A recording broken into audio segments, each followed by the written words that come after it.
여러분, 입찰하러 왔습니다. 입찰.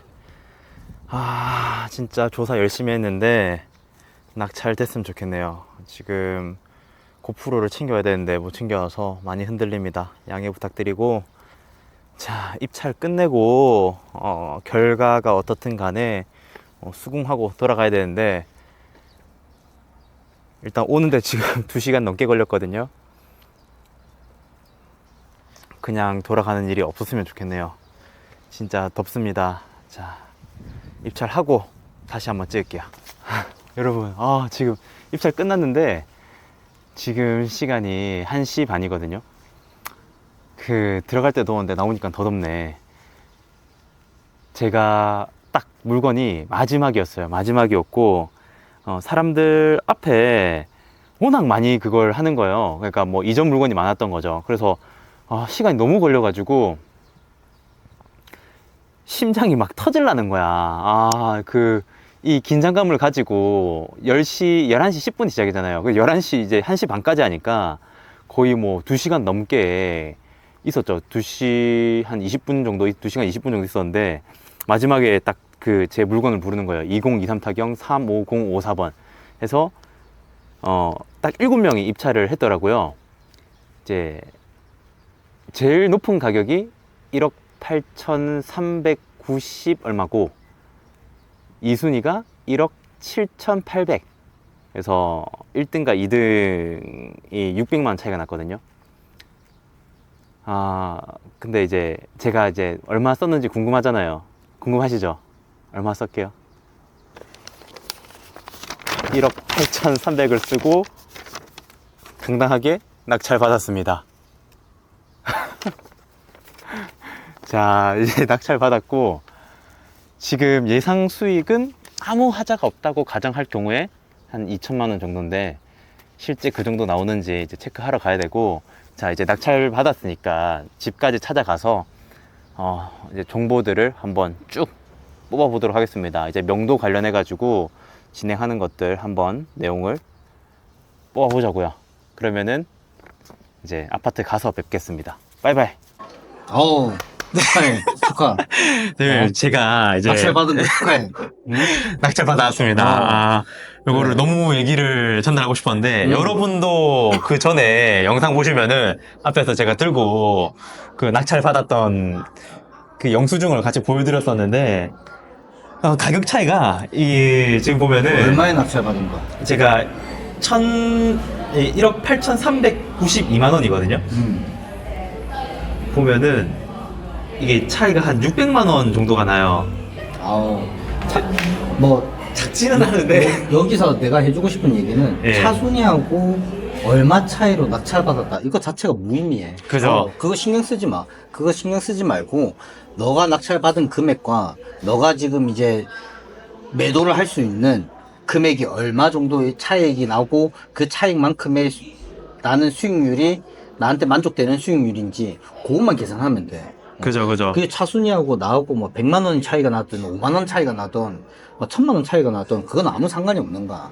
그렇기 때문에 뭐 차순위하고의 금액 차이를 비교하지 말고, 너가 지금 1억 8,300만 원, 1억 8천 거진 400만 원의 낙찰을 받았잖아. 네. 그러면 1억 8,400만 원의 낙찰을 받아서 이걸 내가 생각하는 매도가가 얼마인지, 그 매도가에 매도를 했었을 때 나가는 비용과, 그리고 네. 내가 이 매도하는 데까지 들어가는 기간을 대비해서, 그러면 기간 대비 수익률이 얼마가 나오는지를 기준을 잡는 게 그죠. 제일 중요한 거지. 자, 그래서 제가 일단 낙찰 받고 나서 음, 그 다음에 했던 게 음. 바로 요 아파트로 넘어가가지고 관리사무소로 갔거든요. 관리사무소 간 이유 중에 가장 큰 게 체납액이 이제 94만 원인데, 가서 확인을 해보니까 약 100만 원 정도가 이제 되더라고요. 100만 원 조금 넘어가는 금액이었는데, 그 얘기를 이제 하더라고요. 제가 그 얘기를 했어요. 전체 관리비가 얼마입니까? 이러니까 뭐 110 얼마입니다. 뭐 이렇게 얘기를 했거든요. 그러면은 그 부분에서 이제 전용 면적을 빼고 공용 면적에 대한 관리비, 그리고 연체 이자를 제외한 관리비는 얼마입니까? 물어보니까 그럼 한 100만 원 정도, 10만 원 정도가 이제 없어지더라고요. 그럼 100만 원만 내면 되죠? 하니까 그렇게 얘기하더라고요, 저한테. 이왕 오신 거 기분 좋게 10만 원까지 더 내가지고 다 내주시죠? 이렇게 하는데, 노스. 여기서 내가 네. 한 가지 조금 팁을 얘기해 주자면, 네. 맞아. 이게 여러 지금 영상 매체나 여러 곳에서 이제 많이 알려주다 보니까, 네. 실질적으로 우리가 관리비, 미납되어 있는 연체 관리비를 이제 실제 낙찰받은 사람들이 부담을 해야 돼. 네. 3년치 관리비를 네. 부담을 해야 되는데, 모든 관리비를 부담할 게 아니라, 네. 이제 공용 관리비에 대해서만 우리가 부담을 해야 되는 게 맞잖아. 네네. 전용 관리비에 대해서는 우리가 부담할 필요가 없거든. 그죠. 근데 그걸 너무 칼같이 잘라서 관리사무소 가서 전용과 공용 나눠서 관리비가 지금 이제 얼마 정도씩 미납이 되어 있고 내가 이제 부담해야 되는 관리비가 얼마인지를 자로 자르듯이 탁 그어서 얘기를 하자면 네. 오히려 불리해질 게 더 많아. 아, 그래요? 어떤 게 있을까요? 왜 그러냐면 너도 이번에 낙찰을 받으면서 여러 가지 것들을 느껴봤겠지만 네. 결국에는 관리사무소 직원의 도움이 필요할 때가 있거든. 맞아요. 있죠. 그러면은 그 사람하고 약간 호의적인 관계를 만들어야지. 그냥 나는 내 이익을, 나의 이익만을 위해서 너한테 필요한 정보는 내가 요청하고, 내가 조금 손해되는 거는 나는 칼같이 자르고 하면은 친구 관계든 대인 관계든 사회 관계에서 좀. 내 이익만 취하는 사람이야.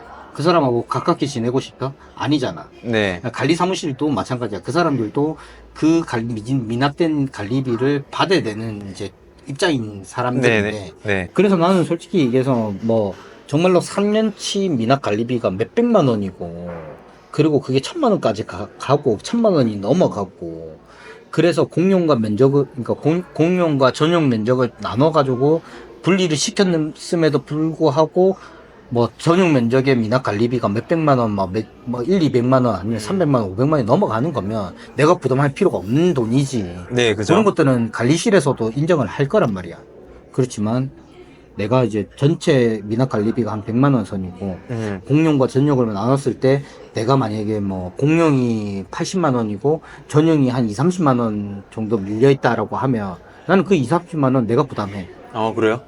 내가 부담을 하고, 이거는 제가 그냥 전용까지 다 부담을 하겠습니다라고 얘기를 하고, 그 대신에 그 관리 사무실에 내가 원하고자 하는 정보나 내가 도움을 필요로 할 때 그 도움을 충분히 그만큼 더 뽑아낼 수 있거든.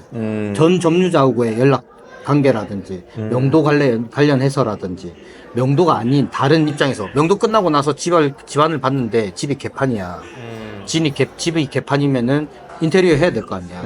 그러면 그 인테리어 할 때도 관리실에 신고를 해야 되거든. 그죠. 여러 가지 이제 안 보고 말 관계가 아니기 때문에 나는 그만큼의 뭐 미납 관리비를 내가 부담을 하더라도 내가 더 많은, 더 좋은, 더 값진 정보를 얻을 수 있다고 생각을 해서. 그렇게 보면은 또 그럴 수도 있겠네요. 그 부분은 제가 좀 생각을 못 했는데, 관리실에서 제기를 하니까 요거를 주더라고요. 요거를 줬는데, 관리비 예치금은 제가 부담을 해야 된다고 하던데, 맞나요? 관리비 예치금? 네, 얼마나 나왔는데? 그게 한 28만원 정도거든요. 그래서 보면은, 지금 요렇게 내용이 있습니다. 요 내용이 있는데, 내용을 제가 한번 읽어보자면은, 이제 특정 세대에서 경매를 당해 이사를 갈 때 입주 시 납부한 관리비 예치금을 반환하여 줘야 될지 아니면은 경매 낙찰자에게 관리비 예치금에 대한 권리가 승계되는지 문제된 사안에서 공동주택관리법 제24종 1항에 따라 관리 주체가 해당 공동주택의 공용 부분의 관리 및 운영에 필요한 경비를 충당하기 위한 소유자로부터 징수한 관리비 예치금은 소유권을 상실한 경우 반환하여야 한다는 규정에 의거 해당 세대가 경매 처분된 경우에도 소유자가 관리 주체에게 관리비 예치금을 반환 청구할 수 있다. 그러니까 결국 김창시 씨가 전 소유자지. 전 소유자가 관리비 예치금을 달라고는 할 수 있잖아요. 그렇지.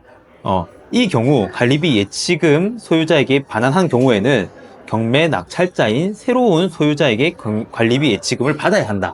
라고 하는데, 그럼 이 사람이, 얘기를 하더라고요. 이게 너가, 이제, 이거를 자기는 김창식 씨한테 줄 거다. 그럼 네가 28만원 이제 내라.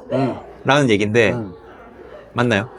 그거는 뭐 어떻게 보면은 맞는 얘기지만 순서를 정확하게 잡아야 된다라는 거지. 실질적으로 이 관리 사무실에서 전 소유자한테 관리비 예치금을 이체한 내역을 받아서 확인을 한 이후에 너가 이제 이 관리비 예치금을 내라는 거야. 그러니까 이제 만약에 김창식 씨라는 사람, 그러니까 뭐 여기 이제 채무자 이제 소유자가 요 관리비 예치금을 내라. 내가 낸 게 있으니까 돌려달라라고 하지 않는다면은 굳이 줄 필요는 없지만 만약에 주게 될 경우에는 낙찰자가 이거를 대신 넣어야 된다라는 거죠. 그 관리실한테 줘야 된다는 거죠. 그러니까 어차피 지금 너가 지금 당장 이 관리비 예치금을 주게 되면 이미 전 소유자한테 관리비 예치금을 반환하지도 않는 상태로 관리비 예치금을 관리사무소는 2번을 받고 있는 거잖아. 그죠. 이중으로 받게 되겠죠. 그렇지. 그러니까 그럴 필요가 없고 전 소유자한테 관리비 예치금을 반환한 걸 먼저 확인한 이후에 그리고 너가 그 관리비 예치금을 이제 지급을 하게 되면 나중에 너가 매도했을 당시에는 그 돈을 다시 돌려받는 거지. 또 새로운 소유자가 된 사람한테 관리비 예치금을 요구를 할 거니까. 그러니까 장기 수선 충당금이랑 비슷한 개념이라고. 그죠. 보면 돼. 그러면 이제 새로운 그 사람한테 또 저는 이 금액을 다시 받을 수 있겠네요. 그렇지. 매도를 하게 되면은. 왜냐면은 새로운 소유자가 들어오게 되면은 그 새로운 소유자가 입주자 명부에 내가 이제 입주를 했다, 새로 이사 왔다라고 얘기를 할 거고 새로운 소유자라고 얘기를 할 거니까. 네. 그러면 그 새로운 소유자에게 이제 관리비 예치금을 또 요구를 할 거란 말이지. 네. 관리 사무실은. 네. 그러면 관리 사무실에서 너에게서 이 집을 산 사람을 상대로 관리비 예치금을 요구를 할 테니 너는 그때는 내가 냈었던 관리비 예치금을 다시 그냥 반환을 해달라고 청구할 수 있는 거지. 오케이, 알겠습니다. 요건 그럼 크게 문제가 없고. 그렇지. 자, 그러면은 이제 낙찰을 다 받았잖아요. 이제 명도를 해야 됩니다. 그래. 명도 요 부분이 굉장히 어렵다라고 사람들이 많이 생각하고, 저도 사실 경매 처음 할 때 명도가 너무 무서웠던 적이 있었거든요. 그러니까 낙찰 받기 전에 명도부터 생각하는 거죠. 순서가 바뀌었는데 명도로 먼저 생각하고 명도 난이도가 상이다, 패스, 이렇게 되는데 사실 이건 올바르지 않은 방법이라고 생각을 하는데 어차피 저는 이제 낙찰을 받는 상황이고 어떻게든 명도를 해야 됩니다. 근데 저희가 물건 분석을 할 때 안에 공실이라는 걸 이미 확인을 했잖아요. 확인을 했고 지금 보면은 임차인이 살고 있다가 지금 이 사람이 나가면서 현재 이 공실이 됐고 요거를 주택도시보증공사가 얘기를 이제 저는 요 임차인이랑 얘기를 했거든요. 얘기를 하니까 자기가 나가면서 비밀번호를 주택도시보증공사가 물어보더라. 그 사람한테 전달했고 이 사람들이 그러니까 안에 있는 짐을 다 빼고 나서 이 사람들이 비밀번호를 바꾸고 닫아놨다 라고 얘기를 하더라고요. 그래서 저는 이제 낙찰되고 나서 주택도시보증공사 담당자한테 연락을 해가지고 비밀번호가 뭐예요? 라고 물어봤거든요. 그러니까 이 사람들이 알려주지. 예, 얘기하는 게 알고 싶으면은 돈을 내라, 잔금을 내라. 쉽게 얘기해주면 돈 다 내면은 알려줄게. 그래서 제가 이제 뭐 얘기를 했어요. 아니 안에 파손이 있을 수도 있고 물이 샌다거나 치명적인 경매를 진행하는 데서 치명적인 문제가 있을 수도 있지도 않냐. 그런데 그런 경우에는 내가 이거를 취소할 수 있던가 아니면 이거를 경매에 알려야 되는 사항이 있을 수도 있는데 알려줄 수 있지 않냐 막 이렇게 좀 했거든요. 그러니까 못 알려주면 예. 왜냐면 주택도시보증공사 같은 경우에 예. 부동산에 대한 관심은 없어. 아, 맞아요. 이 사람들의 목적은 이제 이미 전세보증금을 이제 먼저 이제 반환을 해주고 네네. 그 전세보증금 반환해준 금액을 법원에 구상권 청구로 통해서 경매를 신청한 사람들이기 때문에 이 사람들의 목적은 그냥 내가 저 임차인들한테 그러니까 지급을 해준 전세보증금만큼을 빠르게 구상권 청구로서 돈을 회수받기를 원하는 사람들인 거지. 네. 이 집안의 상태가 어떻고 이 집안의 상태가 뭐 너무 안 좋아서 경매가 취하될 수도 있고 뭐 그러니까 취소가 될 수도 있고 여러 가지 가정에 뭐 고민들이 있을 거잖아. 네, 경매 그죠. 투자하는 네, 사람들 네. 입장에서는. 네. 근데 주택도시보증공사의 이쪽 사람들 같은 경우에는 전혀 그런 걸 고려치 않는다라는 거죠. 그죠, 왜냐면 그죠. 너가 전화 받았던 사람도 주택도시보증공사에 그냥 일개 직원이 일개 있는 거야. 직원. 그 저는, 직원도 네. 그냥 월급을 받는 사람. 그죠. 예. 그 월급 받는 사람이 이 사건 한 개에 뭐 점유 상태가 어떻고 점유자의 그죠, 내부 그 이용 현황이 어땠으며 그 이용 현황에 따라서 내부 상태가 어땠는지 이런 거는 관심이 없는 거야. 그냥 맞습니다. 낙찰되고 빨리 그 잠길 기일 전까지 잔금이 납부되면은 그 잔금이 납부된 돈을 내 금액만큼 배당받기를 원하는 것만 하는 사람들이란 말이야. 네. 그래서 이 사람들하고는 크게 뭐 어느 정도 연결 접점이 없을 거야. 예, 그래서 일단 뭐 이렇게 얘기를 하니까 명도 자체는 사실 잔금을 납부하면은 비밀번호를 알려주고 그러면 그대로 이제 문 따고 들어가면은 이제 명도가 끝난다. 이제 내 알아낸 사항은 내부는 공실이다. 명도 자체에 이제 사람을 꺼내야 된다거나 짐을 빼야 된다거나 뭐 아니면 명도 소송을 해야 된다 이런 거는 전혀 없다. 현재까지는 이제 그렇고요. 비밀번호 알아내고 잔금 납부하고 비밀번호 받아가지고 열고 들어가면은 이제 명도가 끝나는 상황입니다. 사실 그러면은 이제 8분 응선을 넘은 거죠. 어떻게 보면은. 그럼 제일 중요한 수익을 계산을 해봐야 되는데 지금 부동산 요 근처에 부동산이 한 3군데가 있는데 제가 2군데에다 연락을 해놨거든요. 얘기를 해보니까 지금 매매되는 금액이 한 2억 2천 정도에 이제 예전에 거래된 게 있더라고요. 그래서 저는 속으로는 지금 제가 지금 받은 금액이 뭐 1억 8,400이라 얘기를 할게요. 반올림 해가지고 400이고 플러스 관리비 100만 원 더 내야 되니까 저희가 그럼 1억 8,500 정도가 되겠죠? 그럼 여기서 취득세 1.1% 더 들어가잖아요. 그러면 그냥 요거 다 해가지고 200만 원 더 들어간다고 생각을 할게요. 그러면은 1억 8,700 정도고 여기서 또 한 100만 원 정도가 법무사 비용 들어가잖아요. 그다음에 나중에 팔 때 복비가 또 생기잖아요. 뭐 이것저것 다 해가지고 또 300 정도 들어간다고 생각을 할게요. 그러면은 저는 순수로 다 드린 게 한 1억 9천 정도가 이제 실제 제가 그냥 투입되는 자금이라 생각이 들거든요. 그런데 지금 여기서 이제 최근에 팔렸던 내역들 보니까 2억 2천. 근데 저는 또 좀 빨리 매도하고 싶잖아요. 그 2억 2천에 팔렸던 것들은 좀 고층에 있던 층수라 가지고 11층 뭐 한 15층 요렇게 팔렸거든요.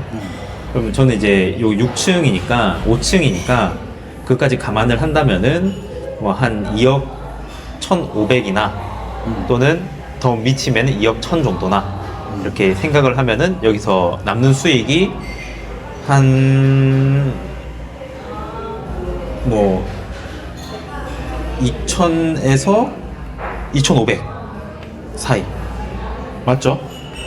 맞네요. 이렇게 지금 나오거든요. 그럼 여기서 이제 세금 떼면은 세금이 또 15% 붙으니까. 근데 그 세금은 나중에 계산을 해야지. 왜냐면 이거를 1년에 하나만 거래를 하고 끝낼 게 아니기 때문에 너가 만약에 이렇게 1년에 막 매도를 뭐 10번을 반복을 했다. 네. 그러면 차익이 벌써 얼마야? 2천 수익이라고만 보더라도 10번이면 2억이잖아. 그런데 저는 개인 매매 사업자인데 그러면은 이거는 제가 알기로는 이게 그 소득세처럼 이제 해가지고 그렇지. 종합소득세로 결정이 되는데 그 종합소득세가 1년치잖아. 2천만 원, 그러니까 2천만 원에 대한 15%가 아니고 1년 동안 2천만 원, 지금 2천만 원 수익을 냈지만 네. 다음번에 수익을 또 경매 낙찰을 받아서 5천만 원 수익을 냈고 어떨 때는 또 1,000만 원 수익을 냈고 이걸 다 통틀어서 1년 동안 너가 이제 1억을 넘게 수익을 냈다라고 치면 네. 15%가 아니지. 나도 지금 세금을 전문적으로 하는 전문적으로 공부를 한 사람이 아니기 때문에 지금 당장 명확하게 얘기는 못 해주겠지만 양도소득세와 뭐 그다음에 종합소득세 네. 이거 두 개도 비교과세를 하거든. 네. 그래서 비교과세를 해서 양도소득세가 뭐 종합소득세보다 크다라고 하면 양도세로 종합소득세를 부과를 시켜버려. 그죠. 그런 경우도 있고, 그리고 너가 지금 이제 건당 수익 창출되는 거에 따라서 거기에 맞는 소득세를 지금 뭐 15%씩 이렇게 내고 있다라고 치지만 네. 이거를 10번 반복해서 너가 실제 수익이 2억이었다 아니면 네. 뭐 8,800만 원 이상이었다. 네. 그러면 그때는 소득세가 종합소득세가 세율이 35%란 말이야. 네. 그러면 너는 건당 15%씩 냈지만 이걸 다 합치면은 35%를 내야 되니까 추가적으로 더 납부를 해야 될 수도 있다라는 거지. 그래서 그런 부분들까지도 잘 고려를 해야 되는 부분들인 거고, 그래서 그런 부분들까지 다 고려를 하게 되면 세금적인 부분들은 나중에 계산을 하라는 거야. 세금적인 부분들은 내가 이렇게 낙찰을 받고 이 정도 수익을 남겼고 그거를 다 기록을 잘 해놔서 네. 잘 기록을 해놓고 그 기록을 해놓은 거를 1년 동안 잘 모아서 종합소득세 신고를 할 때 내가 어느 정도 차익이었고 이 차익에서 어느 정도 세금이 나가겠구나 계산하는 게 정확한 거지. 한 건 거래해서 이 한 건 거래한 걸로 그냥 15% 세금 내고 끝, 15% 세금 내고 끝, 이게 아니라는. 그래서 그 부분들은 나중에 고려를 하고, 여기 수익률에 따라서 또 한 가지 얘기하고 싶은 거는, 지금처럼 임차인이 있는 상태에서 뭐 임차인과 연락이 되고 여러 가지 이제 확인 절차를 쉽게 어떻게 보면은 가능했었던 것들이잖아. 네. 확인이 가능했고, 지금 공실이라는 것도 직접 임차인이 나간 것도 확인이 가능했었기 때문에 판단할 수 있었던 거고. 그렇지만 만약에 이런 임차인이 나간 걸 확인하지 못하는 경우에는 네. 그 상황이 어떤지 모른다고. 네. 그러면 그 내부 사정이 어떤지 모르고, 이 아파트 연식이 언제 했는지도 모르고, 이 아파트 연식이 언제 했는지 모르는 상태에서 지금 내부 상태가 어느 정도 컨디션을 가지고 있는지도 유추를 해야 될 뿐인 거지, 직접 눈으로 확인을 안 했잖아. 네네. 그러면 너가 지금 얘기했던 이 수익률에서 일정 부분 인테리어, 기본적인 인테리어 들어가는 비용까지도 감안을 감안을 하고 해서? 수익률을 정해야 된다라는 거야. 근데 그죠. 지금 뭐 2,000에서 2,500 수익에서 인테리어까지도 어느 정도 감안을 했다라고 쳐도 손실이 나는 투자는 아니었으니까 네네. 나쁘지 않는데, 다음 물건을 볼 때는 그런 부분들까지도 고려를 해서 네. 봐야 된다라는 거지. 알겠습니다. 그럼 요거는 사실 이제 앞으로 지금 명도가 아직 많이 남았기 때문에 잔금 내는 데까지도 한 달이 넘게 남았거든요. 그러니까 잔금 내고 문을 따면서 또 이제 안에 내부 보면서 또 얘기를 한 번 더 해야 될 것 같아요. 요거는 그 이제 명도 이제 하면서 그렇지. 내부 좀 더 보고 실제로 인테리어 할 것들 좀 추가로 들어가야 될 것들이 있는지 체크를 하고 한 팔아보는 쪽으로 진행을 해보도록 하겠습니다. 요거는 명도 하러 가서 네. 집안 내부나 그리고 여러 가지 컨디션을 다 그러니까 만약에 기회가 된다라면 사진도 많이 찍고 네네. 동영상도 좀 찍어서 와서 이제 영상 보시는 분들 도움 되시라고 그죠. 보여드리고, 그러면 예. 이 정도 집안 컨디션일 때는 어느 정도 인테리어만 하면 되는지 요런 것들까지도 알려주면 좋은 팁이 되잖아. 알겠습니다. 자, 그러면은 또 명도 할 때 한 번 더 찍어보도록 하겠습니다.